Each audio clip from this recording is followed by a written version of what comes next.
इधर हम डाइबो को देखते हैं जो बेहोश पड़े होते हैं। इन्हें 2 साल पहले का सीन याद आ रहा होता है जब 7 को इन्होंने पहली बार बचा के अपने सैलून में लाया था एंड 7 अपनी याददाश्त खो चुका था। डाइबो सर, और कोई कपड़ा नहीं है क्या मेरे पास? मैं जोकर जैसा कपड़ा नहीं पहनना चाहता। एक तो मैं तुम्हें बचा के लाया, इलाज कराया, खाना खिलाया, अब क्या कपड़ा भी दिलाऊं? भूलो मत मुझे तुम इंसानों से नफरत है। खुद काम करो, अपने लिए खुद कपड़े खरीदो। एंड तभी डाइबो सर को वंडर डॉक्टर दिख जाता है जिसके पास एक बहुत ही कीमती डायमंड था। एंड डाइबो सर इसका पीछा करते हैं और देख लेते हैं कि वंडर डॉक्टर ने अपने घर में इस डायमंड को एक अलमारी के अंदर छुपा दिया होता है। ठीक है, मेरे पास एक प्लान है। एंड डाइबो सर तुरंत ही 7 के पास जाते हैं और मरने का नाटक करने लगते हैं। डाइबो सर, क्या हुआ आपको? 7, वंडर डॉक्टर ने मुझे पॉइजन खिला दिया है और अगर जल्दी मुझे उसका एंटीडोट नहीं मिला तो मैं लेकिन मुझे पता कैसे चलेगा कि वो एंटीडोट का है?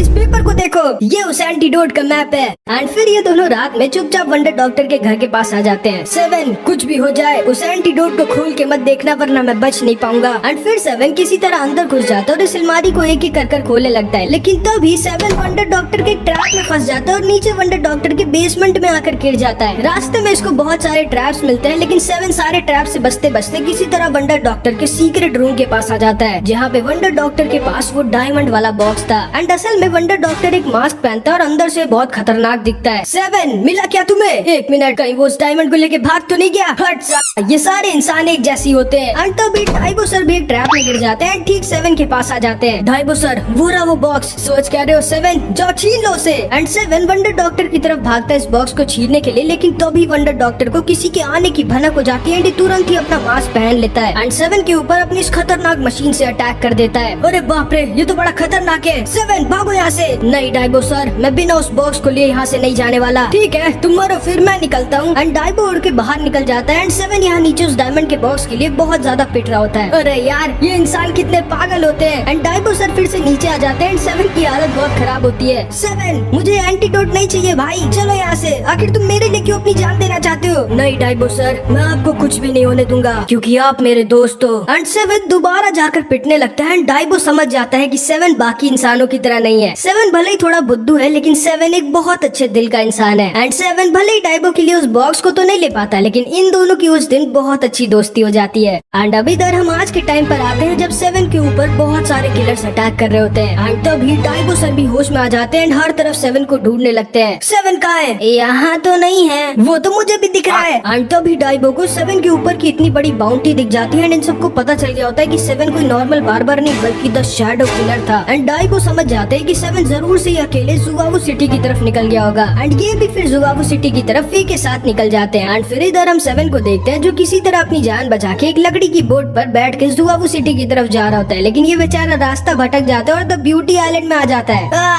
लगता है मैं फिर से खो गया, लेकिन कोई बात नहीं, ये लीजिए। लेकिन 7 जैसे इसे पीता है इसे चक्कर आने लगता है एंड ये वहीं पर बेहोश हो जाता है। एंड अब ये लड़कियां अपना असली चेहरा दिखाती है। एंड फिर इधर हम 13 को देखते हैं जो 7 की दी हुई ड्रेस को उसी बीच पर पहनकर बैठी होती है जहाँ पे 7 ने इसे मिलने के लिए बुलाया था। ओ मेरी प्यारी छोटी बहना, तुम कहीं उस बार्बर का तो इंतजार नहीं कर रही? नहीं, मैं उसका इंतजार नहीं कर रही हूँ। तुम जानती हो ना तुम मुझसे झूठ नहीं बोल सकती 13, लेकिन मैं तुम्हें बता दूं वो अब नहीं आने वाला, उसका मरना पक्का है। एंड फिर इधर हम 7 को देखते हैं जो जब होश में आता है तो एक जेल में बंद होता है। ओए, जेल में क्यों बंद किया मुझे? कोई फायदा नहीं है 7। एंड तभी हम देखते हैं इसके बगल में काय खड़ा होता है। ये तो तुम्हें याद ही होगा, मियाओ का आशिक। तुम यहाँ क्या कर रहे हो काय? मैं भी रास्ता भटक गया था और इस आइलैंड में आ गया था और फिर मैं यहीं पर तब से फंसा हुआ हूँ। अब हम यहाँ से बाहर कैसे निकले? मैं बताता हूँ। मेरा नाम है कमांडर एरविन। अगर तुम इस आइलैंड से बाहर निकलना चाहते हो तो तुम्हें द अगली मास्टर को हराना होगा और अगर तुम अगली मास्टर को हरा दोगे तो मैं तुम्हें मेरी बेटी से शादी करने दूंगा। नहीं, उसकी जरूरत नहीं है, आप बस मुझे एक नई बोट दे देना, ठीक है? वैसे इस अगली मास्टर की पावर क्या है? वो देखो,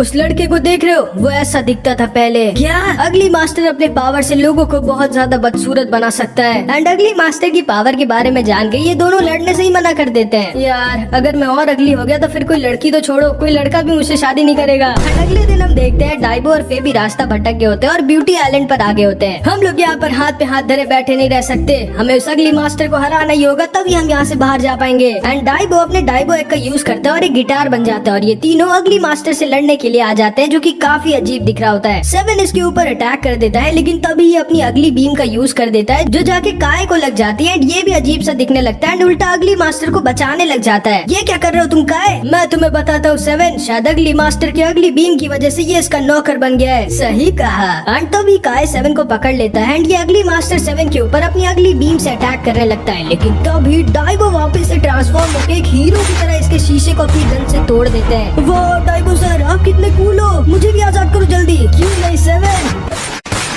मुझे क्यों मारा?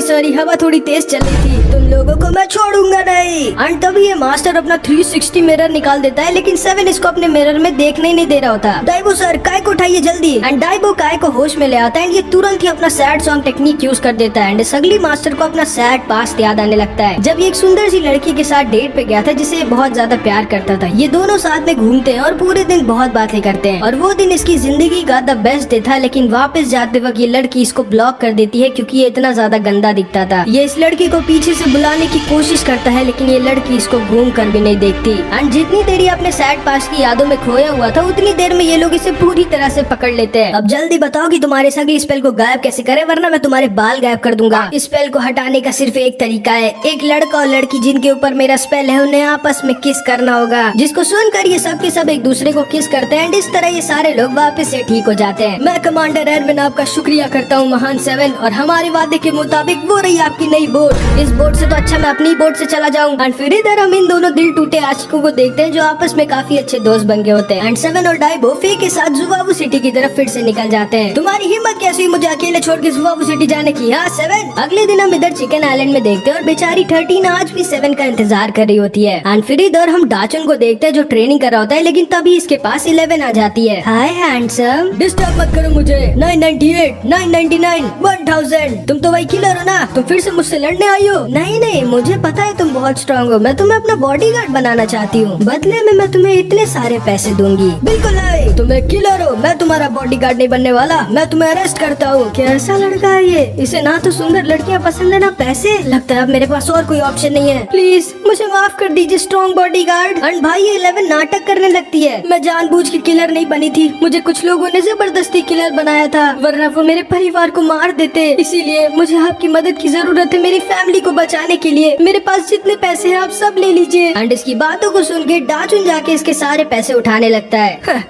हर कोई पैसे के सामने झुक जाता है। ये लो, मुझे तुम्हारे इतने सारे पैसे नहीं चाहिए, मेरी फीस है सिर्फ 200 रुपए पर डे। वैसे हम जा कहाँ पर रहे हैं? जुवावू सिटी। एंड फिर ये दोनों एक सीक्रेट रास्ते से जुवावू सिटी में घुस जाते हैं, जहाँ पर 11 मोमोज खा रही होती है। लेकिन तभी इसके पास एक लड़का आ जाता है और इसे परेशान करने लगता है। यही सही टाइम है इस बॉडीगार्ड को चेक करने का। एंड 11 इस लड़के के मुंह पे चाय फेंक देती है, एंड ये लड़का गुस्सा होकर इसके ऊपर अटैक कर देता है। लेकिन डाचुन अपने इंडिस्ट्रक्टिबल स्किन का यूज करके इसके अटैक को रोक देता है। प्लीज लड़ाई मत करिए। इस लड़के के साथी भी आकर इसके ऊपर अटैक कर देते हैं, लेकिन डाचुन को इनके अटैक से कुछ फर्क ही नहीं पड़ता। लेकिन तभी द फ्लाइंग बर्ड क्लैन वाले वहाँ पर आ जाते हैं, डाचुन को पकड़ लेते हैं। 11 इन लोगों को देख के वहाँ से भागने लगती है, लेकिन इनके रहते वो यहाँ से भाग नहीं पाती एंड बहुत ज्यादा इंजर्ड हो जाती है। डाचुन और इसकी लड़ाई हो जाती है एंड ये लोग 11 को पकड़कर वहाँ से निकल जाते हैं। डाइबो अपने इंडिस्ट्रक्टिबल स्पेयर का यूज करता है और इसके वेपन को तोड़ देता है एंड इसे जमीन पर गिरा देता है। कहाँ ले गए वो उसे? लेकिन ये कुछ भी बोलता नहीं और उल्टा स्माइल करने लगता है। एंड फिर इधर हम फ्लाइंग बर्ड क्लैन के हेडक्वार्टर्स में देखते हैं। तो तुम फाइनली पकड़ी गई 11। ओह, तो अब तुम मुझे पकड़ना चाहते हो? भूल गए क्या तुम्हारे वादे? चुप रहो, तुम्हारी हिम्मत कैसे हुई हमारे सीक्रेट बुक को चुराने की? मार डालो इसे। एंड ये लोग इसे मारने वाले होते हैं, लेकिन तभी एक सोल्जर वहाँ पर भागता हुआ आता है और कहता है, कमांडर फू, एक लड़का हमारे सारे सोल्जर्स को हराते हुए यहाँ ऊपर तक पहुँच गया है। क्या सिर्फ एक लड़का? कौन है वो? एंड वो लड़का कोई और नहीं बल्कि डाचुन ही होता है भाई, जो एकदम हीरो वाली एंट्री लेता है। जैसे ही डाइबो 11 के ऊपर की इतनी सारी चोटें देखता है, ये पगला जाता है। ये सारे के सारे सोल्जर्स इसके ऊपर अटैक कर देते हैं, लेकिन ये अकेले ही इन सब की बैंड बजाने लगता है। 11 जब डाचुन को लड़ते हुए देखती है तो उसे इसका पास्ट याद आ जाता है। पापा, कुछ लड़के मुझे परेशान कर रहे हैं। मैं तुम्हारी कोई मदद नहीं करने वाला 11, तुम्हें खुद जाके उनसे लड़ना होगा। एंड 11 सोच रही होती है कि इसके पापा तक इसकी मदद नहीं करते थे, लेकिन ये अनजान लड़का इसके लिए इतने सारे लोगों से लड़ रहा है। एंड डाचुन इन सबको अकेले हरा देता है, लेकिन इसकी इंडिस्ट्रक्टिबल स्किन की पावर लगभग खत्म हो चुकी होती है। है। अब क्योंकि तुम्हारी वो एबिलिटी खत्म हो चुकी है इसलिए मैं कमांडर फू खुद तुम्हें खत्म करूंगा। एंड तभी अपने विंग्स बाहर निकाल लेता है, डाचुन पर अपनी स्वॉर्ड से अटैक करने लगता है, इसे बहुत ज्यादा इंजर्ड कर देता है। लेकिन तभी डाचुन इसके पैर पकड़ लेता है। छोड़ो मुझे, हटो मेरे पास से। अच्छा ऐसी बात है। एंड तब ये डाचुन को लेकर बहुत ज्यादा ऊपर उठ जाता है, वहाँ से नीचे गिराने के लिए। हाँ कहाँ गया वो? एंड तभी डाचुन इसे पीछे से अपने 7 डे लॉक से पकड़ लेता है, जिसकी वजह से अब ये उड़ नहीं सकता था। एंड ये दोनों फुल स्पीड में नीचे गिरने लगते हैं। डाचुन अपनी बची कुची ताकत से फिर से अपनी इंडिस्ट्रक्टेबल स्किन को ऑन कर देता है, इस फू को साइस्मिक टॉस अटैक मार देता है भाई। एंड इस तरह से डाचुन अकेले इन सबको हरा देता है और फिर 11 को आजाद कर देता है। ये रही तुम लोगों की वो सीक्रेट बुक, तुम्हारे कमांडर फू ने मुझे एक गिफ्ट में दी थी। एंड फिर ये दोनों साथ में वहाँ से निकल जाते हैं। वैसे तुम जब मुझे बचाने आए थे तब तुम बहुत हॉट लग रहे थे। ओ अच्छा, वैसे तुम बॉडीगार्ड ही क्यों बने? तुम कुछ और भी बन सकते थे, ये बहुत ज्यादा रिस्की जॉब नहीं है और इसमें इतना कम पैसा भी मिलता है। मैं जानता हूँ, असल में बचपन में मुझे लोग बहुत ज्यादा परेशान करते थे और मुझे बचाने के लिए कोई भी नहीं आता था, इसीलिए मैं बॉडीगार्ड बनना चाहता था ताकि मैं लोगों को बचा सकूं। एंड भाई 11 को डाचुन थोड़ा मतलब समझ रहे हो ना? समझ रहे हो? एंड फिर इधर हम इन दोनों को देखते हैं जो फिर से रास्ता भटक गया होता है। ये दोनों भाई डाचुन के होम टाउन आ गए होते हैं, मतलब जहाँ पर डाचुन पैदा हुआ था। एंड इस आइलैंड के सारे लोग बॉडी बिल्डर होते हैं भाई, लड़के लड़कियाँ बच्चे यहाँ तक कि कुत्ते भी, और सारे के सारे लोग स्क्वाट करके खाना खाते हैं। तुम दोनों शायद यहाँ से नहीं हो, तभी तुम दोनों इतने वीक लग रहे हो। तुम सारे बॉडीगार्ड्स एक साथ मिलके भी मुझे नहीं हरा सकते। एंड जैसे ये सारे इस चीज को सुनते हैं ये सारे के सारे गुस्सा हो जाते हैं। एंड तभी इन सारे बॉडी बिल्डर्स का हेड वहाँ पर आ जाता है, जिसकी बॉडी भाई अलग ही लेवल की होती है। क्या कहा तुमने? हम सारे बॉडी बिल्डर से एक साथ मिलके भी तुम्हें नहीं हरा सकते? मैंने नहीं कहा था, इनने कहा था वो। ये तो मुर्गा है, झूठ बोलते हो तुम। एंड तभी डाइपो की वजह से बेचारा 7 फंस गया होता है। एंड 7 और इस आदमी की जिसका नाम बॉबी होता है, इन दोनों का 1v1 होने वाला होता है। लेकिन 7 तो इसे लड़ना चाहता ही नहीं था, तो ये हारने का नाटक करने लगता है। मैं हार गया, तुम जीत गए, अब मैं जा सकता हूँ क्या? क्यों नहीं, लेकिन हाँ अगर तुम हार मानते हो तो वो दोनों मुर्गे हमारे होंगे, जिन्हें हम बटर के साथ बिना फ्राई किए खाएंगे। एंड ऑब्वियसली भाई 7 ऐसा नहीं होने दे सकता, तो ये तैयार हो जाता है बॉबी के साथ लड़ने के लिए। 5 राउंड होने थे। फर्स्ट राउंड था वॉल ब्रेक राउंड का, जिसमें इन सारी दीवारों को तोड़कर जो भी एंड तक पहुंच जाएगा वो जीत जाएगा। 7 लकड़ी वाली दीवार को तो आराम से तोड़ देता है, लेकिन भाई ये पत्थर की दीवार 7 को तोड़ देती है। बेचारा 7 अपनी पूरी एड़ी जोटी का जोर लगा देता है, लेकिन इस दीवार को हिला तक नहीं पाता। वहीं बॉबी एक बार में सारी की सारी दीवारों को तोड़कर एंड तक पहुंच जाता है। सेकंड राउंड में भी बेचारे 7 की बैंड बज जाती है। एंड फिर आता है थर्ड राउंड, जिसमें इन दोनों को आपस में लड़ना था। तुम मुझे इस राउंड में नहीं हरा सकते, मैं कैसे बॉडी बिल्डर से लड़ चुका हूँ जिसके पास इंडिस्ट्रक्टेबल स्किन की पावर थी। क्या? एंड इसको सुनकर बॉबी एकदम शॉक्ड रह जाता है। Indestructible skin? क्या हुआ, डर गए?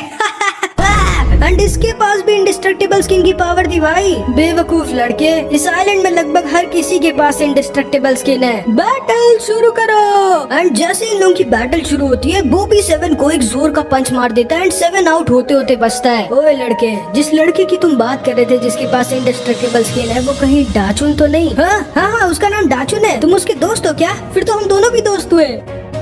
डाचुन और मैं दोस्त? वो इस आइलैंड का सबसे कमजोर बच्चा था, वही मैं हर चीज में उससे ज्यादा अच्छा और उससे बहुत ज्यादा स्ट्रॉन्ग। हम लोग साथ में मिलकर उसे बहुत परेशान करते थे क्योंकि उसके अंदर जरा सा भी टैलेंट और पावर नहीं था। और फिर वो डरपोक एक दिन इस आइलैंड को छोड़कर बॉडीगार्ड बनने चला गया। मैं और वो कमजोर लड़का कभी भी दोस्त नहीं बन सकते थे। एंड अब भाई 7 गुस्सा आ जाता है क्योंकि इसने इसकी नहीं बल्कि इसके दोस्त की बेइज्जती की होती है। मैं डाचुन को तो नहीं हरा पाया था बॉबी, लेकिन तुम्हें मैं एक अटैक में हरा सकता हूँ। क्या बोला तुमने? आ जाओ फिर। एंड फिर भाई 7 इसके ऊपर अटैक कर देता है। और अगर तुम्हें पिछला एपिसोड याद है तो तुम्हें याद होगा कि जितने भी ये बॉडी बिल्डर्स हैं, इनकी सिर्फ एक कमी होती है जब तक ये मैक्स लेवल तक नहीं पहुंच जाते, जो होती है इनकी नाभि। एंड 7 भाई इसकी नाभि पर ही अटैक कर देता है एंड एक बार में इसकी पूरी की पूरी हवा निकाल देता है। एंड फिर 7 अपने अगले पंच से इन सबको उड़ाकर फेंक देता है एंड इन सबको यकीन नहीं होता कि ये क्या हो गया। वो भी फिर से दोबारा फुल एक्सरसाइज करके अपनी बॉडी बना लेता है और दोबारा से 7 के ऊपर अटैक कर देता है, लेकिन इस बार 7 हिलता तक नहीं। और फिर ये बॉबी से कहता है, हाँ शायद डाचुन बचपन में तुमसे ज्यादा वीक होगा बॉबी, लेकिन अब मैं शर्त लगा कर कह सकता हूँ कि डाचुन को तुम नहीं हरा सकते। भले ही वो तुम्हारी तरह टैलेंटेड नहीं था, लेकिन उसने कभी भी गिव अप नहीं किया। उसने हर एक दिन अपनी बॉडी को हद से ज्यादा ट्रेन किया, चाहे दिन हो या रात, चाहे वो बीमारी क्यों ना हो। और तुमने तो ये सुना ही होगा बॉबी कि टैलेंट को हार्ड वर्क हमेशा हरा देता है। इसीलिए मैं तुम्हें बताना चाहता हूँ कि डाचुन की आज इंडिस्ट्रक्टेबिलिटी लेवल 7 की हो चुकी है। क्या? एंड इसको यकीन नहीं होता कि डाचन की इंडेस्ट्रक्टिबिलिटी इससे भी ज्यादा हो गई होती है। एंड तभी ये कहता है मैं हार मानता हूँ। एंड इस तरह 7 इस फाइट को जीत जाता है और डाइबो और फे के साथ वहाँ से जाने लगता है। 7 तुम तो बहुत स्ट्रांग हो गए हो यार, तुम उसके पंख से हिले तक नहीं। डाइबो सर कोई इधर देख तो नहीं रहा है? नहीं। एंड भाई असल में बॉबी के पंच ने इसको अंदर से पूरा हिला दिया होता है। एंड फिर बॉबी इन लोगों को जुआवो सिटी का एकदम सही मैप दे देता है। एंड अब जाके 7 और डाइबो किसी तरह जुआवो सिटी के सही रास्ते पर निकल जाते हैं। एंड फिर इधर हम इसको देखते हैं। काश मैं डाचुन से माफी मांग पाता। चिंता मत करो, मैं बोल दूंगा उसे कि तुम मुझसे माफी मांग रहे थे। हाँ? उतनी दूर से मेरी बात कैसे सुन ली तुमने?